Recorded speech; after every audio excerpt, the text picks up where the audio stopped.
Are the doctors helping with that as well, or? Her treatment team is phenomenal. Yes, they're very helpful. No, they're not. Yes, they are. No, they're not. They put needles in. How do you say that? I know, but we need the needles to help get rid of your bump. But they put in 2 needles, so they're not nice. Obviously, her perspective is a little different. But we actually absolutely love the team that we've been working with. No, we don't. And every treatment she gets, every blood test, we are absolutely inundated with prizes for being a brave patient. So I think in the first month we accumulated about 62 Barbies. Wow, 62. Maybe that's an exaggeration, but we got a lot of Barbies. No hospital. No hospital. So, I mean, seeing that support from the doctors, I'm sure, like, have you been finding a lot of support among, different groups or friends, family, and how, I guess, like, what gets you through each day? We have always been people of really big faith. We're all born again Christians. We're very involved in our church. Her middle name is Faith. So that has been critical. I think if I didn't have that, I don't know how I would cope with everything. And even on like a tangible note, our family, our friends, and our fellow church members rallied together in a way that actually just blew our minds. I don't think I cooked for the first month. We just constantly had people asking what they could do to help, how they could help Josh and the other girls while we were in the hospital. We were there for about 2 weeks initially. 2 weeks? 2 weeks.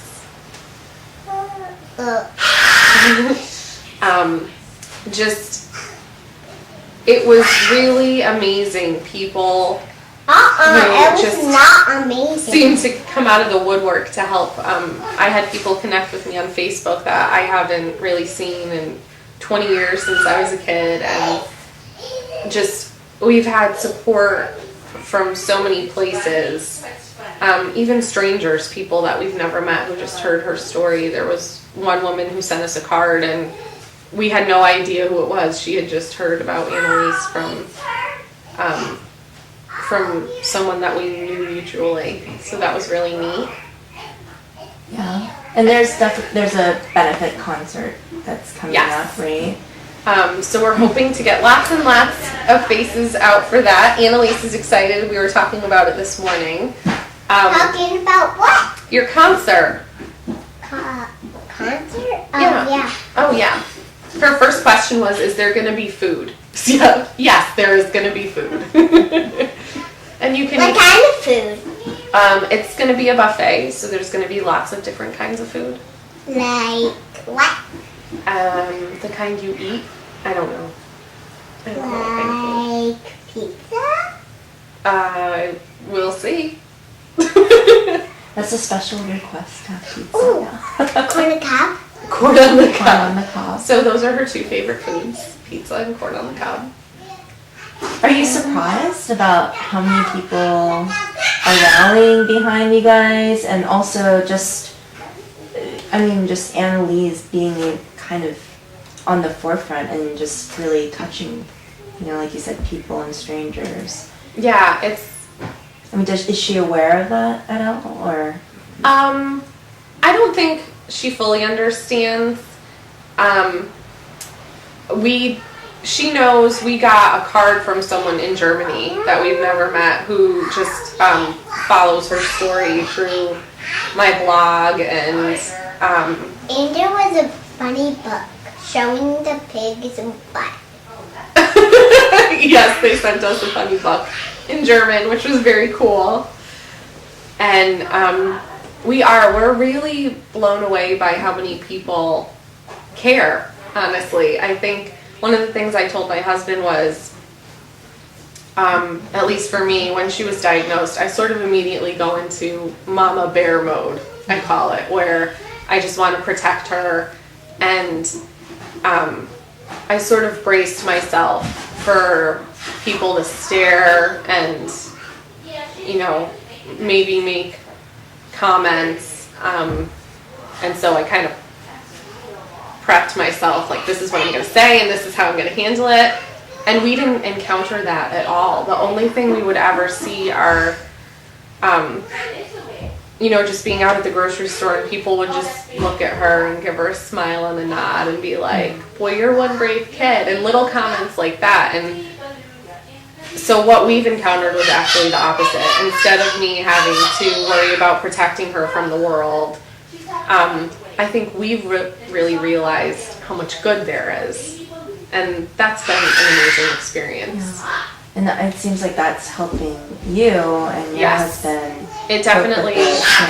it sort of gives us the push to keep going. Sometimes, my best friend is a nurse. She says, she's like, caregiver fatigue, it's a thing.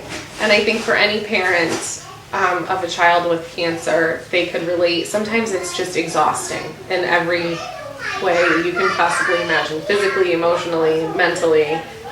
It is exhausting. And then someone comes up out of nowhere and just says something kind, or brings her a hat, or offers a meal, and suddenly you feel like you can keep going. Okay, we can do the next leg of this. We can get through the next stretch. So what's a typical day like then for you? I mean, from normalcy, and then this is your new normalcy. Yeah, we try to keep things as normal as possible because that helps them cope. But Mondays are clinic days, so we're at the hospital for a good chunk of the day every Monday. I know, you don't like it. And then every third week, we're there for 2 days. Other than that... And that's at Yale? That's at Yale, yeah. So the commute is long too. Yes, it's a very long commute. There have been days where for a total of 10 minutes of treatment, it's 6 hours because I get stuck in traffic on the way down and the way back, and the clinic is backed up, and it's really time consuming. And then sometimes juggling, am I going to get home in time to get my older daughter off the bus, and who's going to have the baby? Our family has really stepped in to help with that, which is invaluable. I don't know what we would do without that support.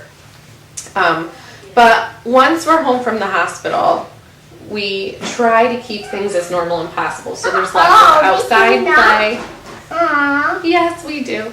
They still have to pick up their toys, much to her chagrin.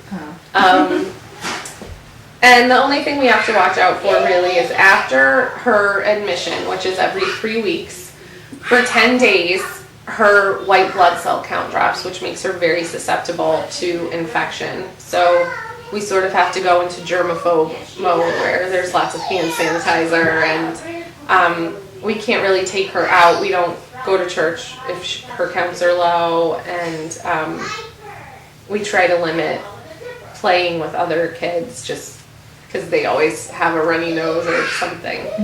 So we try to keep things normal, but there are some things that you just can't. You have to make adjustments for. There's nothing I cannot do at the hospital. That's true. There's nothing you can't do, huh? I'm not doing anything at the hospital. I'm not listening to the doctors. Oh, yes, you are, Missy Lou. Oh, no, I'm not. Yes, don't She seems really energetic and aware. I mean, are you surprised by how much energy she has? Yes. She's had some side effects. She has days after treatment where she's very fatigued.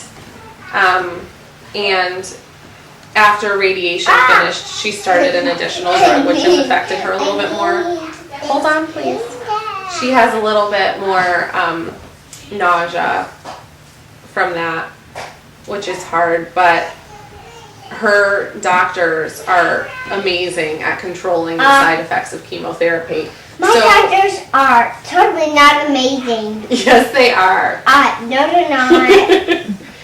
I think that is a little different from adults. I think a lot of times the side effects are so severe and extreme. That was my biggest fear in the beginning, was how am I gonna handle this? And I mean, immediately they reassured us. They said, no, we have so many things we can do to help combat the side effects.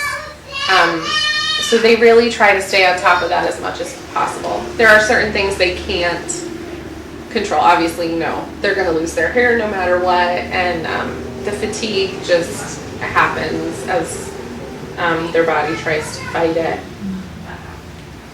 You mentioned the blog. Yes. So is that also another way, an outlet for you in dealing with? Yes. What's the blog? It's called Confessions of a Mediocre Mom, which really started out exclusively as a humor blog, just sort of silly anecdotes of how my kids make me crazy on a daily basis. And then when she was diagnosed, I found that every once in a while just being able to sort of let out everything that had been happening as of late was therapeutic for me. And then the feedback from people all over the world, I would get a comment, you know, from someone in Canada, someone in Europe, someone in South America, following her story. And it's just so encouraging, and sometimes it's exactly what you need to get through the next treatment or the next scan. So that's been really helpful for me. Anneliese, you're so popular. Are you surprised that you have like so many friends from around the world reaching out to you? Is there a special friend or a special message that you got from someone? No? What do you think?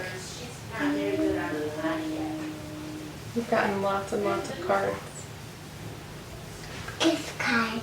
You got gift cards. Those are my favorite because I get to buy stuff. She's very humble. This is a good one. Well, so do you let her kind of talk to all these like people that are reaching out, or do you let her be involved in that process? We filter some things just on the blog. Before, I never really used her real name. I tried to keep all those things very private. She doesn't really know as much about that aspect because I don't need her getting hooked on Facebook at 5.